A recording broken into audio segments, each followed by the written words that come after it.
In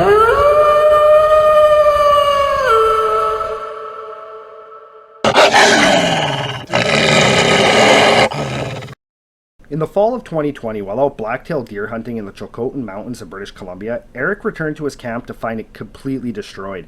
At first he thought it was a grizzly, but he soon discovered that it was something far more terrifying.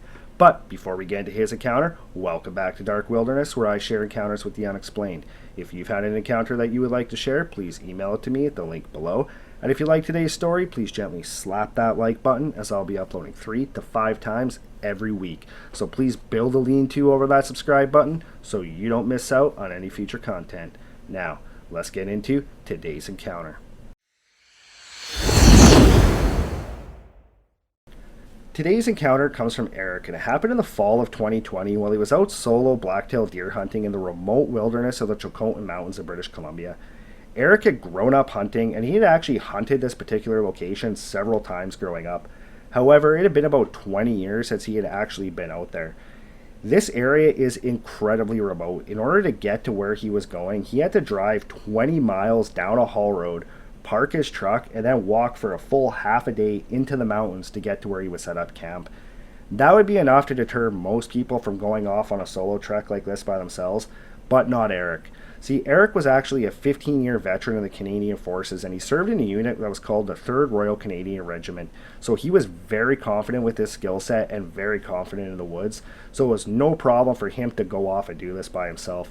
So that's exactly what he did. He drove down that haul road, he parked his truck, grabbed his kit, and started making his way into the mountains to go set up camp. He had his rifle with him, which was a .300 Winchester short mag, a map, a compass, and a GPS. So he was very confident that he would be able to safely find where he was set up camp, the same area where him and his dad was set up camp when he was younger.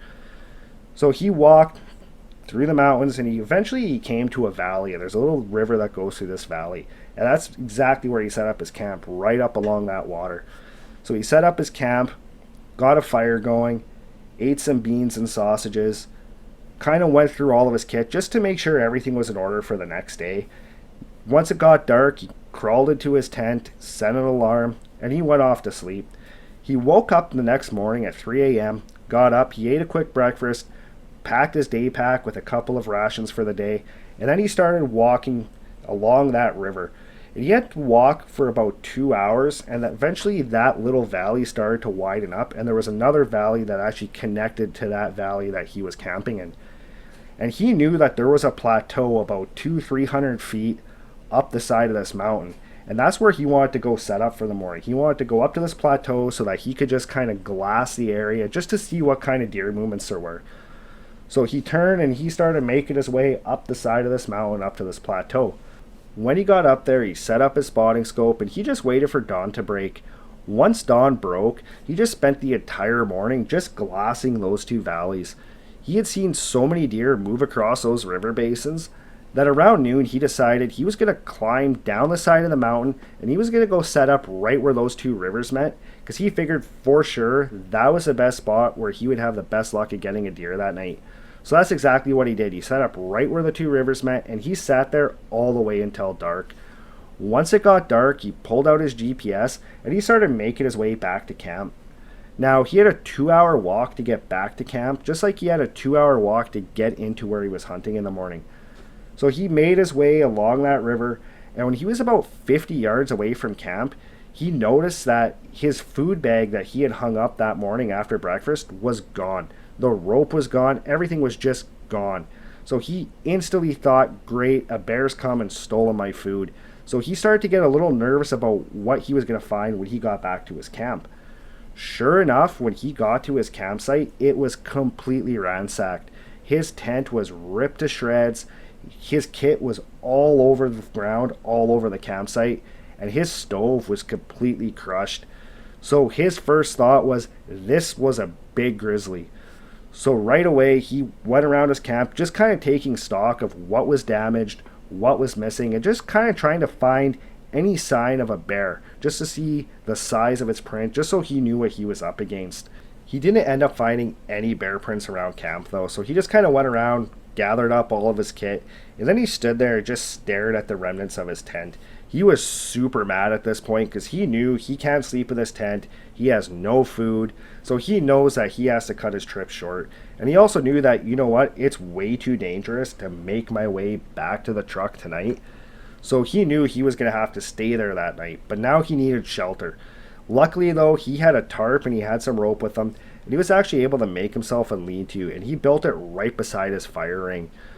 Once he had his lean-to set up, he decided he was going to go around camp and just gather up as much firewood as possible, just so that he could keep that fire burning big and bright all night long to try to keep away that bear.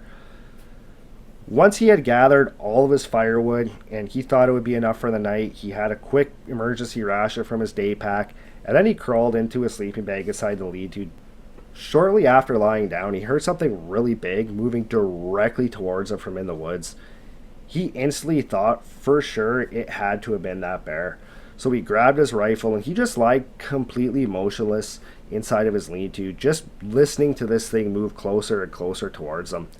When it got about 15 yards from him, it stopped moving. As soon as it stopped, he just yelled, "Hey, get out of here," just in hopes that if it was this bear, that bear would turn around and it would just run back the way it came. However, it didn't turn around and it didn't run back the way it came. Instead, it answered back with this low, deep, guttural huff. And he said as soon as he heard that huff, he knew he was not dealing with a bear.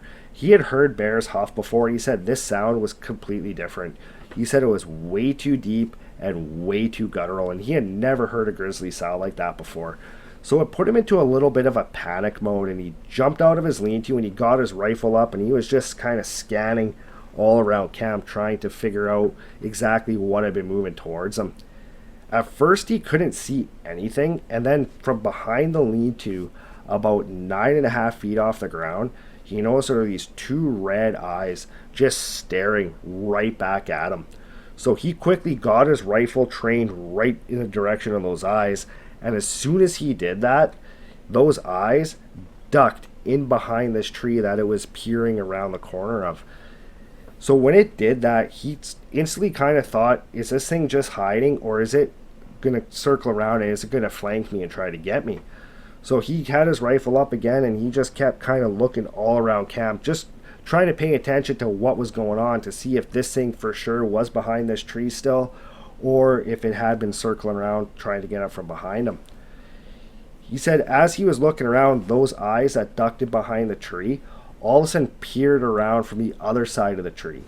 So he moved his rifle quickly towards the eyes, and again, as soon as he did that, they ducked back in behind the tree. He said that went on for a couple of minutes. He said it would look out one side, he would get his rifle on it, and it would duck back behind the tree. Then it would peer around the other side, he'd get his rifle on it, it would duck back again. After a few minutes of dealing with that, he decided, this is enough, I just want to get the hell out of here. So he took his rifle and he just fired a shot into the ground. He hoped that that would make this thing take off. When he fired that shot into the ground, this thing let out a growl that Erik said he could just feel it resonate through his chest. And as soon as it growled, it peeked back around from behind that tree again. And he said this time the eyes looked completely different. He said the first time the eyes kind of looked like they were more curious, but this time he said they looked like they were just full of anger and hate towards him. So he turned and he just started running right back in the direction of his truck. Now that was a half a day walk from his truck to where he set up camp, so he ran all night. He said every time he stopped to take a break just to kind of catch his breath, this thing would growl at him. He said it stayed about 30 yards behind him all night.